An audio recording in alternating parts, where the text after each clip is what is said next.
अणकुशली supervisor को अवहेला लक्ष्मी बस दुर्घटना रायगढ़ में अल्पके बदले 64 जन बारंबार राज्य में विभिन्न जिले में लक्ष्मी बस दुर्घटना सुपरभाइजर कहते आडजस्ट कर चलो चल बस रे स्टेपिंग टायर थाऊ बा न थाऊ एभली सारा राज्य में काम चलारे चली अणकुशली सुपरभाइजर मान हाथ में वर्तमान लक्ष्मी बस भविष्य गतकाली भयंकर दुर्घटन अल्पके बर्ती 64 जन यात्रीवाही लक्ष्मी बस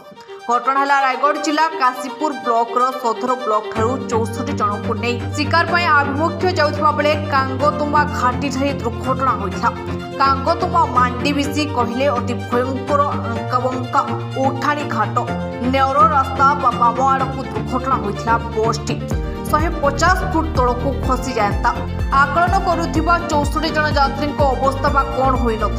बसटी ब्रेक फेल होबार जानी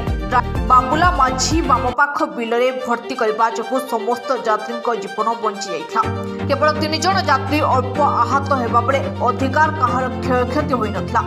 बस चालक कहवा अनुसार से बस सुपरभाइजर नारायण दास को बस ब्रेक कमजोर थिबार अवगत कराइथिले जेहेतु बसटी विपदपूर्ण घाट रास्ता दे गति करुथिबो किंतु सुपरभाइजर नारायण बाबू जानवाहन प्रति पूर्व कौन ज्ञान ना से बस ब्रेक कमजोर थिबा जानी मत आडजस्ट करने ड्राइवर को कहते बोली ड्राइवर बाबुला प्रकाश कर